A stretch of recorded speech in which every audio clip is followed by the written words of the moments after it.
وہ حدیر کو آئیڈیل ماننے والا موسیٰ والی غلطی دہراتا بنا شرمندہ ہوئے جیکٹ جھاڑتا وہاں سے جا چکا تھا۔ پوروا خوف کی شدت سے لرزتی صوفے کے پاس نیچے بیٹھی روتی چلی گئی۔ وہ چینج کر کے رات کے کھانے کے لیے کچھ لانے باہر نکل گیا۔ اس کے مطابق وہ وہی کر کے آ رہا تھا جو وہ چھوٹی بلا ڈیزرو کرتی تھی۔ اگر بیوی بیوی کی رٹ لگا رہی تھی تو اچھے سے پتہ چلنا چاہیے عیسیٰ بیوی بن کر کیا کچھ ہو سکتا ہے اس کے ساتھ۔ بریانی اور چکن لے کر پہنچا، کچن سے پلیٹس اسپون اٹھا کر باہر لاؤنج میں ٹیبل پر رکھے۔ پوروا کو کمرے میں جا کر دیکھا، وہ ابھی تک گالوں پر ہاتھ رکھے رو رہی تھی۔ عیسیٰ نے ناک چڑھایا، اب ایسا بھی ظلم نہیں ہوا کہ رو رہی ہو، تم نے بات ہی کیوں کی آئرہ سے؟ اوکے میری بلا سے، وہ جو بھی سمجھے، مگر ہم دونوں کا نکاح عارضی ہے۔ حالات سنبھلتے ہی الگ ہونا ہے تو ضروری ہے اشتہار لگایا جی اسلام نے آج رشتے کا۔ تمہاری اس عقل میں کچھ نہیں بیٹھتا، سب میں بتاؤں گا کیا؟ اس کے سامنے بیٹھ کر زد چوتھا اسے وہ غلطی بتانے لگا جس کی سزا دی تھی۔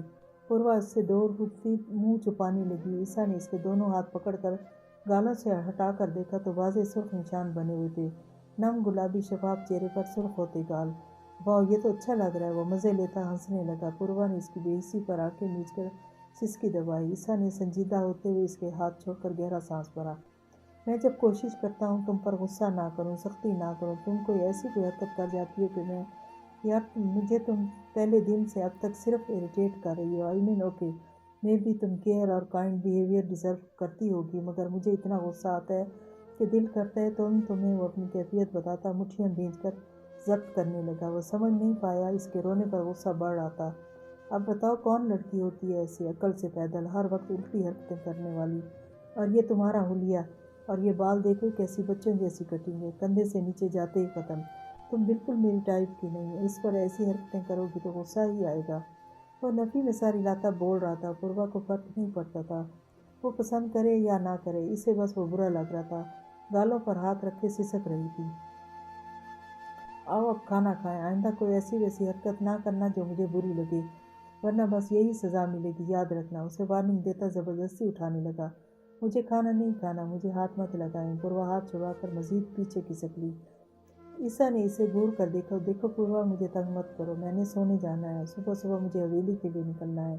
تم نے غلطی کی ہے تو مانو، اب غلطی کر کے معصوم مت بن جایا کرو۔ وہ لہجہ بمشکل دھیما کر کے بولا، اسے کھانا کھائے بنا بھی نہیں سلا سکتا تھا، طبیعت ٹھیک نہیں تھی، ابھی بگڑ جاتی تو اور مسئلہ ہوتا۔ پوروا کو مسلسل قالین پر پیچھے کو کھسکتا دیکھ کر اس نے بے چارگی سے آہ بھری اور اسے اپنی طرف کھینچ کر کھڑا کیا، جھک کر اسے اٹھایا اور اس کے لاکھ ٹانگیں بازو چلانے پر اسے باہر لا کر صوفہ پر بٹھایا۔ کھانا کھاؤ پھر چلی جانا، ناراض ہو کر اسے زبردستی بٹھا کر کھانا ڈالنے لگا۔ پانی کا گلاس ڈال کر اس کے آگے رکھا، وہ رخ موڑے بیٹھی رہی۔ روشنی میں دوبارہ سے اس کا چہرہ دیکھا، گال سرخ کیے وہ اس سے شدید ناراض لگ رہی تھی۔ عیسیٰ نے لب بھینچ کر اسے دیکھا، شاید واقعی وہ کچھ زیادہ غلط کر جاتا ہے، اپنا غصہ کنٹرول نہیں کر پاتا تھا، اور کسی لڑکی سے اس طرح پرسنلی ڈیل کرنے کا طریقہ اسے بالکل نہیں آ رہا تھا۔ تمہیں پتہ ہے تم نے اس لڑکی کو سچ بتایا جو مجھے لائک کرتی تھی، مجھ سے شادی کرنا چاہتی تھی، تمہاری بات سے ہرٹ ہوئی، رو رہی تھی بہت، اور اس نے آج سب کے سامنے مجھے برا بھلا کہا، لڑائی کی۔ وہ آہستگی سے بولنا شروع ہوا تو اسے سنتی پوروا نے دھیرے سے رخ موڑ کر اسے دیکھا۔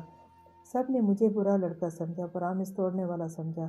اگر تمہیں کالج میں سب فرینڈس کے درمیان کوئی ڈانٹے اور انسلٹ کرے کیسا فیل ہوگا؟ وہ اب سیدھی ہو کر اسے دیکھ رہی تھی۔ اس کے سوال پر سر جھکایا تو عیسیٰ نے بغور اس کے تاثرات دیکھے، وہ شرمندہ ہو رہی تھی۔ وہ بے ساختہ مسکرایا، مجھے اس پر بھی غصہ آیا، اس لیے وہاں سے چلا گیا، تم پر بہت زیادہ آ رہا تھا، میں ہرٹ تھا بہت۔ اب وہ ایموشنل بلیک میل کرتا اس کی ناراضگی ختم کرنا چاہ رہا تھا۔ اس کی باتوں سے کافی حد تک متاثر ہوتی پوروا اپنے ذکر پر روحانسی ہو گئی۔ اوکے سوری، تم پرامس کرو کوئی غلط حرکت نہیں کرو گی، پھر میں بھی کچھ نہیں کہوں گا۔ وہ کان پکڑ کر بولتا بے اختیار سوری بول گیا، میں آپ سے کبھی بات نہیں کروں گی، کسی سے بھی نہیں کروں گی۔ وہ اس سے دور ہو کر بیٹھتی، کھسک کر بولتی اپنا فیصلہ سنا گئی۔ اوکے دیکھو کھانا ٹھنڈا ہو گیا، عیسیٰ نے اس کے آگے پلیٹ رکھتے ہوئے تعصب سے کہا۔ پوروا کھانے کی طرف متوجہ ہوئی، اس کا گال نرمی سے سہلاتا وہ اسے کھاتا ہوا دیکھ رہا تھا، خود کھانا بھول گیا۔ وہ متوجہ کر رہی تھی، اریٹیٹ تو ہو رہا تھا، کوئی اور اس کا ذکر بھی کر لے برا لگتا تھا۔ وہ کہتا تھا اس کے ٹائپ کی نہیں ہے، بچگانہ ہے، مگر وہ اس کے لیے پوزیسو ہو رہا تھا، سمجھ نہیں پایا چاہتا کیا ہے وہ۔ اس کی نم پلکوں کو صاف کیا۔ پوروا نے رک کر خفگی سے اسے دیکھا تو جلدی سے ہاتھ پیچھے کر لیا، سر جھٹک کر اپنا کھانے لگا۔ کھانا کھاتے پوروا اپنے کمرے میں چلی گئی، خاموشی سے برتن دھو کر وہ بھی اپنے کمرے میں جاتا دروازہ بند کر گیا۔ اگلی صبح اس کے اٹھنے سے بھی پہلے تیاری کرتا حویلی کے لیے نکل گیا۔ آج حویلی میں موسیٰ خان کا باقاعدہ ولیمہ کر کے سب لڑکیوں کی شادیوں کا اعلان کر دیا تھا۔ پریان ایش گرے اور میرون بھاری غرارہ فراق میں بڑی مشکل سے دوپٹہ سنبھالے پھر رہی تھی۔ ایک طبیعت ایسی، اوپر سے لباس بھاری، اس کے منہ پر ہلکے پھلکے میک اپ کی تہ میں بھی بیزاری چھلک آتی تھی۔ مسکراہٹ سجا کر وہ سب سے ملتی تھک گئی تھی۔ وہاں ولیمہ کی رسم کے لیے آئی باقی تینوں دلہنوں نے بھی بھاری لباس پہنے ہوئے تھے۔ چہرے پر الوہی مسکان اور چمک ان کے اطمینان کی گواہ تھی۔ گلجان آج سادہ مگر نیا جوڑا پہنے ہوئی تھی۔ وہ زرشے کے چہرے کو بغور دیکھ رہی تھی۔ وہ باقی تینوں کی نسبت نارمل تھی۔ کل کی نسبت آج گھبراہٹ کم تھی۔ پریان کی بات کا جواب دیتے مسکرا بھی دیتی تھی۔ وہ پرسکون ہوئی۔ موسیٰ پر کوئی شک نہیں تھا، مگر جس حالات میں ایک دم نکاح ہوا تھا انہیں لگا تھا موسیٰ اس بات کی فرسٹریشن زرشے پر اتارے گا۔ گلجان کے نقوش چرائے زرشے کھلتے سرخ رنگ میں دلہن بنی بے حد حسین لگ رہی تھی۔ اس کی شکل، شفاف رنگ اور چہرے کی ملاحت بالکل گلجان بیگم جیسی ہی تھی۔ اس کا نصیب ان سے الگ نکلا تھا۔ آج اسے دیکھ کر اندازہ کیا جا سکتا تھا سیاہ جوڑے میں کم عمر بنی میں آئی گلجان اگر دلہن بنتی تو کیسی لگتی۔ مورے، آج تو وہ مکلاوے والی رسم ہوگی نا؟ آج تو میں آپ کے پاس آؤں گی نا؟ رات کے فنکشن کے بعد کمرے میں جانے کا سوچ کر ہی زرشے کا پھر سے گھبراہٹ سے حال خراب ہو گیا۔ گلجان کی طرف آتے موسیٰ نے اس کی بات پر بمشکل کہتا دبایا۔ گلجان منہ کھولے بیٹھی بیٹی کو دیکھ رہی تھی۔ کون سی رسم؟ اسی گھر میں بیٹھی ہو، میرا کوئی الگ گھر نہیں ہے۔ اور زرشے خیال رکھو، موسیٰ کے دل میں جگہ بنانی ہے، اس سے دور بھاگنے کی کوشش بھی مت کرنا، خدمت کرنا اس کی، گلجان نے اسے سینے سے لگا کر سمجھایا۔ زرشا سر جھکا کر رہ گئی۔ موسیٰ پلٹ کر روم میں چلا گیا۔ جب وہ روم میں آئی تو وہ چینج کر کے بستر پر دراز تھا۔ میں آج بہت تھک گیا ہوں، سر میں درد ہو رہا ہے، کیا سر دبا دو گی پلیز؟ آنکھوں میں امڑتی شرارتی چمک لیے اسے دیکھ کر دھیرے سے بولا، جی اچھا میں چینج کر کے۔ وہ پہلے تو حیران ہوئی، باہر سب کے ساتھ بیٹھے ہوئے وہ کیسے ہنس ہنس کر بات کر رہا تھا اور اب اچانک سر درد ہو گیا تھا۔ وہ سر جھکا کر بولی جب وہ ٹوک گیا، تم چینج کر کے جب تک آؤ گی میں درد سے پڑا رہوں؟ اوکے جاؤ۔ صاف صاف ناراضگی جتائی۔ زرشے بوکھلا کر جلدی سے بھاری لباس سنبھالتی اس کے پاس پہنچی اور بیڈ پر چڑھ گئی۔ یہاں بیٹھو۔ بیڈ گراؤنڈ سے کشنز لگا کر اسے بٹھایا۔ زرشے اس کے حکم کی تعمیل کرتی وہاں بیٹھ کر ٹانگیں سمیٹ گئی۔ موسیٰ مزے سے اس کی گود میں سر رکھ دیا۔ زرشا کی آنکھیں پھیلی، سر دباؤ۔ زرشے کا شرم سے سرخ پڑتا چہرہ دیکھ کر بولا تو وہ کپاتے ہاتھ اس کے ماتھے پر ٹکا گئی۔ مسکراہٹ دبا کر لیٹا موسیٰ اس کے یک ہاتھ ماتھے پر محسوس کرتا پٹ سے آنکھیں کھول گیا۔ اتنے ٹھنڈے ہاتھ اس نے جھرجھری لی۔ زرشے خدمت گزار بیوی کی طرح اس کے گرم ماتھے پر سکون سے ہاتھ رکھے سر دبا رہی تھی۔ موسیٰ نے بے چارگی سے اسے دیکھا، جو چالاکی سے ہاتھ بدل بدل کر دباتی اپنے ہاتھ گرم کرنے کے چکر میں تھی۔ اس نے ہاتھ بڑھا کر اس کے دونوں نازک سے ہاتھ اپنے گرم بھاری ہاتھوں میں تھام کر سینے پر رکھ لیے۔ اللہ کسی کو ٹھنڈے ہاتھوں والی چالاک بیوی نہ دے۔ وہ آنکھیں موند کر بڑبڑایا تو زرشے خفل سے لب کچلتی چھیٹ گئی۔ وہ سکون سے لیٹا رہا۔ زرشے نے ٹیک لگا لی، جانے اس کا سر درد کہاں گیا تھا، اب تو اس کے ہاتھ اپنی مضبوط گرفت میں لیے پڑا تھا۔ سرخ سفید رنگت، بکھرے بال اور مغرور نقوش، نیلی آنکھیں بند تھی۔ اچھا خاصا ہینڈسم تھا وہ۔ زرشے غور سے دیکھتی اس کا جائزہ لینے لگی۔ تھک گئی ہو؟ اس نے یکدم آنکھیں کھول کر اس کا چہرہ دیکھا تو یکٹک اسے دیکھتی زرشے گڑبڑا گئی۔ جی بس یہ ڈریس، وہ ہکلا کر وضاحت دیتی نظریں چرا رہی تھی، اور وہ اس کی خود میں دلچسپی محسوس کر کے مسکراتا ہوا اٹھ بیٹھا۔ جاؤ چینج کر لو، آج کے لیے اتنی خدمت کافی ہے۔ وہ نرمی سے بولتا اسے چونکا گیا۔ تو کیا وہ صرف اس سے خدمت کروا رہا تھا؟ وہ حیران سی بیڈ سے اتر کر ڈریسنگ کے سامنے زیور اتارنے لگی، پھر چینج کرنے چلی گئی۔ واپس آئی تو وہ نائٹ بلب آن کر کے بستر میں سو چکا تھا۔ زرشے سکون سے دوسری طرف جا کر لیٹ گئی۔ اس کے ساتھ رہنے سے جھجک محسوس ہوتی تھی، مگر مشکل کوئی نہیں تھی۔ اس نے موسیٰ کو جیسا سوچا اور سمجھا تھا وہ کافی الگ نکلا تھا، نہ زبردستی سر پر سوار ہو رہا تھا، نہ ہی غصہ کرتا یا تنگ کرتا تھا۔ اسے لگا زندگی آسان ہے، اس کی سوچ سے زیادہ آسان۔ پریان رات کو فری ہو کر اپنے کمرے میں جانے لگی تو ایک بار پھر ایسے لباس کے ساتھ سیڑھیاں چڑھنے کا سوچ کر گھبراہٹ ہوئی۔ غرارہ پیروں میں آ رہا تھا، سمیٹ کر اوپر کرتی، کبھی سیڑھی پر پاؤں رکھتی، کبھی ہٹاتی، متذبذب ہو رہی تھی۔ ادب خان سے ہاسپٹل میں پڑے رائم خٹک کی حالت کا پوچھ کر اس طرف آتے خانزادہ نے اسے دیکھا تو بے ساختہ لبوں کو دلکش سی مسکراہٹ نے چھوا۔ ٹھیک ہے ادب خان، اب وہاں سے ہٹ جاؤ۔ اسے ہدایت دے کر وہ کال بند کر کے اس کے پاس آیا، اگر ہیلپ چاہیے تو میں بھی روم میں ہی جا رہا تھا۔ اس کے پیچھے آ کر بولا تو اس بار مسکراہٹ شامل تھی۔ فریحان پلٹ کر اسے چمکتی آنکھوں سے دیکھنے لگی۔ آج نہ چونکی تھی نہ لڑکھڑائی تھی۔ آپ کو وہ بات یاد ہے؟ ابھی تک وہ محفوظ ہوئی۔ اس بار ہاں، مجھے مدد چاہیے، بس میرا ہاتھ۔ ابھی وہ جملہ مکمل نہیں کر پائی تھی کہ اس نے آگے بڑھ کر اپنا من پسند کام کیا، اسے باہوں میں اٹھا لیا۔ مجھے سب یاد ہے اور میں ہمیشہ تمہارے لیے یہاں موجود رہوں گا۔ مجھے پتہ ہے تم اس ڈریس میں سیڑھیاں چڑھنے سے ڈر رہی ہو، اچھی بات ہے، ایسے ہی اپنا خیال رکھتی رہو۔ وہ مسکرا کر بولتا اوپر چڑھتا جا رہا تھا۔ فریحان نے یہاں وہاں نظر گھمائی۔ ہتھیر بس ہاتھ پکڑنا تھا، اگر کسی نے دیکھ لیا تو شرمندگی کی بات ہے۔ وہ شرمندہ سی بولی، تم آج بھی سونے کی ایکٹنگ کر لینا۔ وہ ہنس کر بولتا اوپر پہنچا، کمرے کے سامنے اسے اتار دیا۔ تمہاری فرینڈ کے لالا اب خطرے سے باہر ہیں۔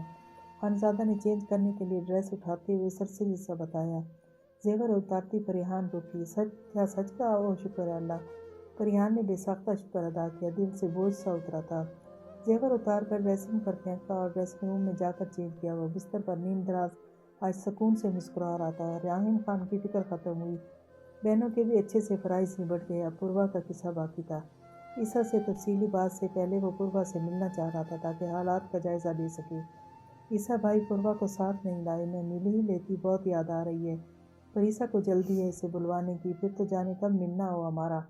وہ اس کے پاس آ کر بیٹھتی اداسی سے بولی تو خانزادہ چونکا۔ عیسیٰ کیسے لاتا؟ یہاں کسی کو خبر نہیں نکاح کی۔ اس نے نرمی سے اس کا ہاتھ تھام کر لبوں سے لگایا۔ مجھے لے جائیں، بس ایک بار مل لوں گی، آنی سے بھی صحیح سے بات نہیں ہوتی، ان کی طبیعت پتہ نہیں کیسی ہوگی۔ وہ ایک فکر سے آزاد ہوتے دوسروں کی فکر میں مبتلا ہو رہی تھی۔ اوکے، 1-2 دن تک چلتے ہیں۔ پوروا کو باہر بھیجنا ضروری ہے کیا؟ اگر عیسیٰ کے ساتھ کوئی ایڈجسٹمنٹ ہو جاتی ہے، ہم اس کی حفاظت کر سکتے ہیں۔ اس نے اٹھ کر فریحان کے سامنے بیٹھتے ہوئے آہستگی سے اپنا خیال ظاہر کیا۔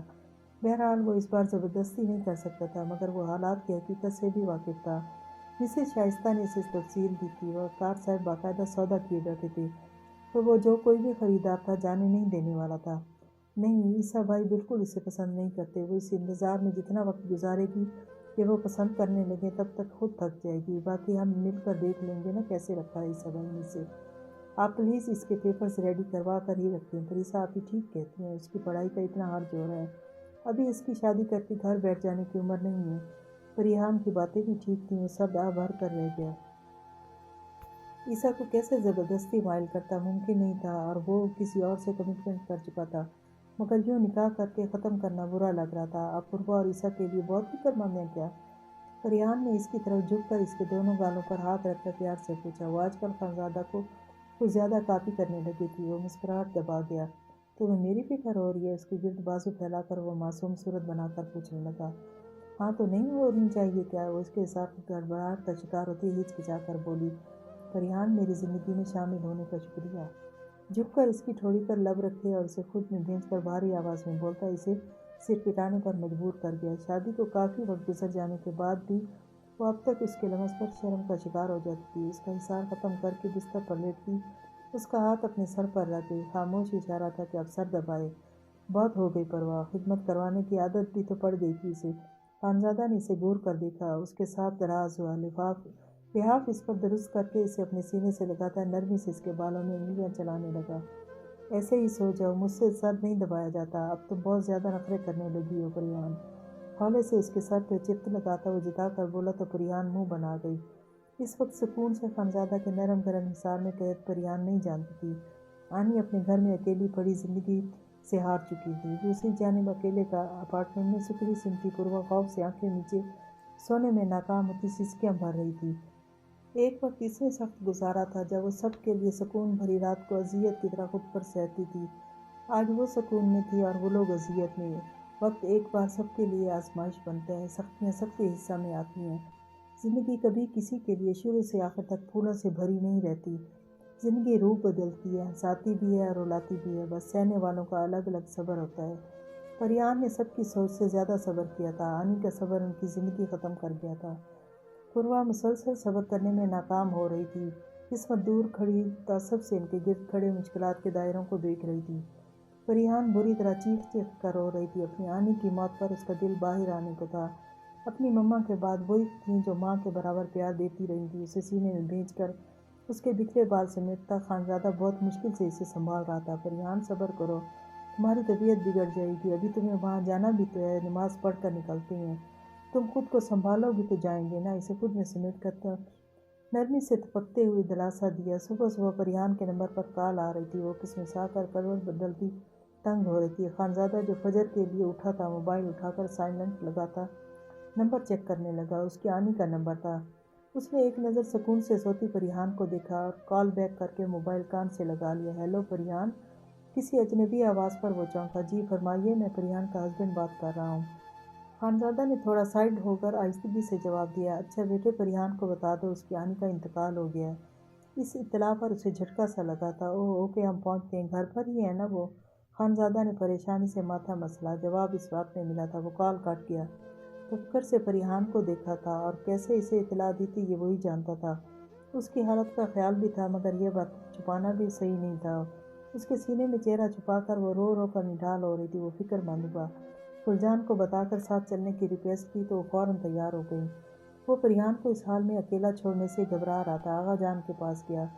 پریان کی آنی کی ڈیتھ ہو گئی آغا جان، میں جا رہا ہوں، آپ لوگ بھی ضرور آئیے گا، اٹس فیملی ڈیتھ۔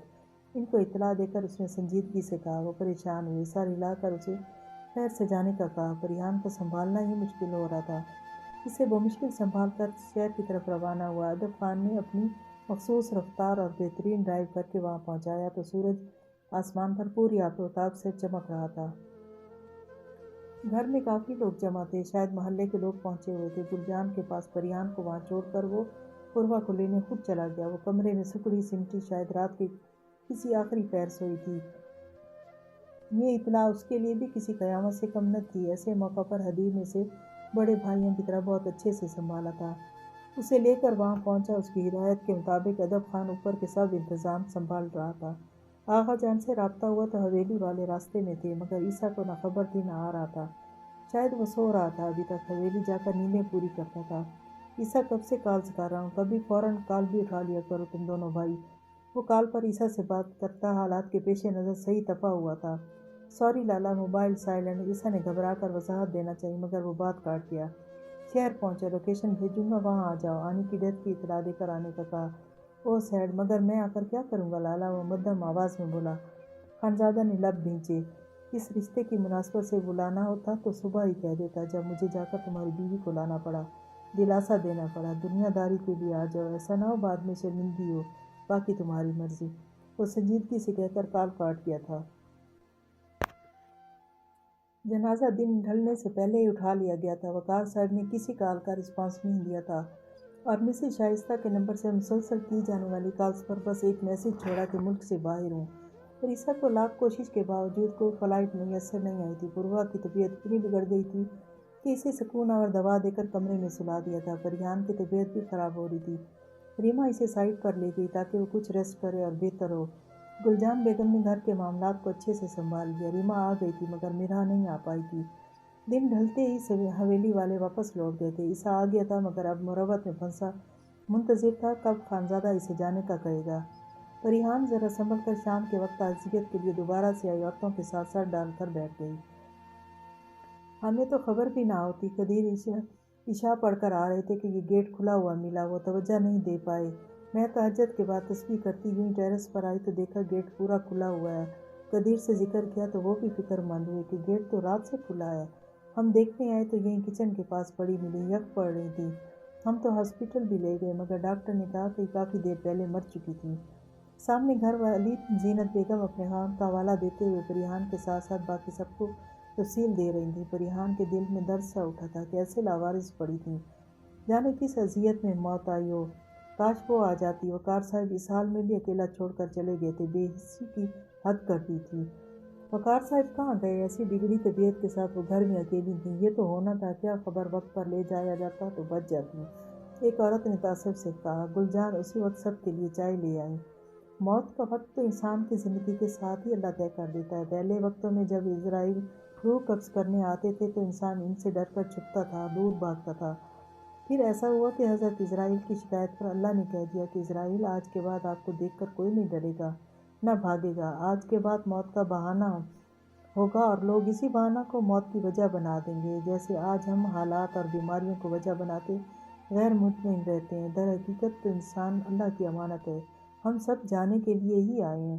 گلجان بیگم نے نرمی سے کہا۔ وہ جانتی تھیں پریحان اس وقت اسی پچھتاوے میں مبتلا ہے۔ وہ صبح سے روتے ہوئے جانے کتنی بار دہرا چکی تھی کہ آنی اکیلی نہ آتی تو ایسا نہ ہوتا۔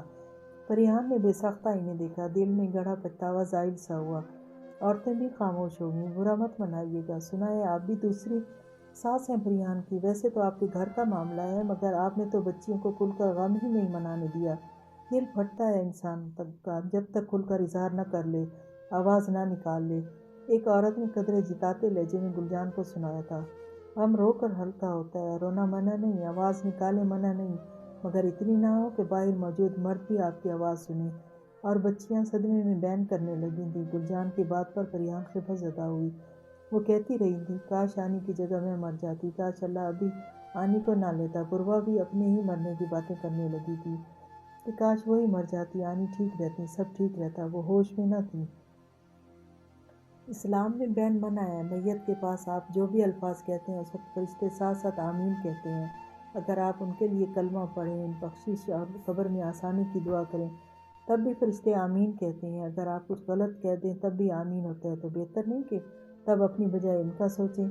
دوسری بات، مرنے والے کی سننے کی حس سلامت رہتی ہے۔ اس وقت جو سننا چاہتا ہے وہ فقط کلمہ، قرآن اور اس کے لیے دعا ہوتی ہے۔ یہ جو ان کے غم میں ہم چیختے چلاتے ہیں تب وہ بھی یہی افسردہ ہوتا ہے کہ آخر ان سب لوگوں سے ایسا کیا لے کر جا رہا ہے کہ یوں چیخ رہے ہیں۔ موت کے بعد آپ کے پیاروں کو آپ کے یہ جذباتی جملے تکلیف دیتے ہیں۔ گلجان نے اس بار بھی نرم لہجے میں ہی جواب دیا تھا۔ اور یہ جو انہیں چھو رہی تھی کہ آپ نہیں جانتی انسان کے جسم سے روح نکلنے کا عمل ایسا ہے جیسے نہایت نرم کپڑا کے اوپر کانٹوں بھری جھاڑی ڈال کر کھینچی جائے۔ اس کے بعد کیا آپ اندازہ کر سکتی ہیں؟ مرنے والے انسان کا جسم اس قدر نازک ہو رہا ہوتا ہے کہ مکھی بیٹھ جائے بھی شدید تکلیف دیتی ہے۔ پھر جس اپنے کو زندگی میں آپ تکلیف دینے کا نہ سوچ سکیں، اسے مرنے کے بعد جب وہ چند پل کا مہمان ہوتا ہے، ایسی اذیتیں صرف اپنی تسکین کے لیے، صرف اس لیے کہ آپ چاہ رہے ہوتے ہیں۔ گلجان کے جملوں پر پریحان ساکت ہوئی۔ ہم اپنی کچھ پل کی تسکین کے لیے کیسی اذیت پہنچایا جاتے ہیں اپنوں کو؟ کیا وہ ایسے میں ہم سے خوش ہو کر جاتے ہوں گے؟ شاید وہ تو ایسے اپنوں سے مایوس ہو کر جاتے ہیں۔ یہ وہ غلطیاں ہیں جو ہم یا تو جانتے نہیں یا جان کر بھی نظر انداز کر دیتے ہیں، کیونکہ اس وقت ہم خود غرض ہو رہے ہوتے ہیں۔ ہمیں اپنا سکون، اپنے آخری لمحات کا لمس، اپنا بہترین الوداع چاہیے ہوتا ہے۔ ہم محبت کا نعرہ لگاتے اپنوں کو مرنے کے بعد جاتے جاتے بے پناہ اذیت کا شکار کر کے سکون میں ہوتے ہیں۔ کیسے کر لیتے ہیں ہم یہ ایسی خود غرضی؟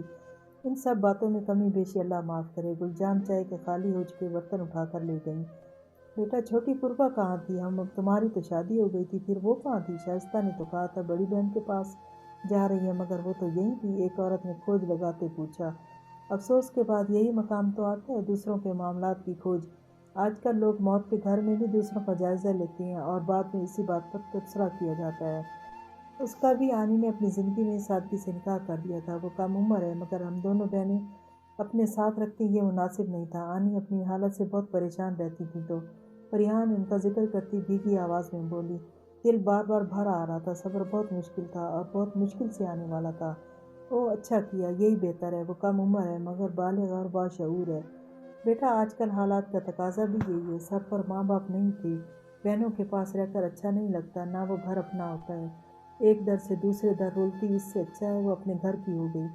زینت بیگم نے مسز شائستہ کے فیصلے سے مکمل اتفاق کیا۔ پریحان کو بھی پہلی بار اس فیصلہ کی اہمیت کا اندازہ ہوا تھا۔ آج وہ بنا نکاح کے یہاں آتی تو کیا وہ سب کو مطمئن کر پاتی؟ کبھی نہیں۔ یا اس پر ترس کھایا جاتا یا شاید کردار کشی بھی کر دی جاتی۔ کس سے کیا نکاح؟ کوئی غیر ہے کیا؟ کسی نے پوچھا۔ پریحان نے آنسو صاف کرتے ہوئے نفی میں سر ہلایا۔ میرے دیور ہیں، وہ جو باہر میرے ہسبینڈ کے ساتھ موجود ہیں۔ پریحان کے بتانے پر وہ رشک بھرے دعائیہ جملے کہتی ادھر ادھر کی بات کرنے لگی۔ رات کا کھانا کھا کر سب وہاں سے گئے تو دکھتا سر لیے پریحان سسکنے لگی۔ لوگ بہت عجیب ہیں، افسوس کے 2 کلمات کے بعد انہیں لگتا ہے رسم نبھا لی تو دنیا کے حال احوال کیسے جا سکتے ہیں۔ مرنے والوں کے لواحقین سے ادھر ادھر کے معاملات پوچھتے جان ہی نہیں پاتے کہ آگے والا کس مشکل میں بیٹھا ہے۔ اور سوگ کے گھر میں کھانا کھانے کی نہایت بری روایت۔ عام رشتہ داروں کے لیے بھی سوگ کے 3 دن جائز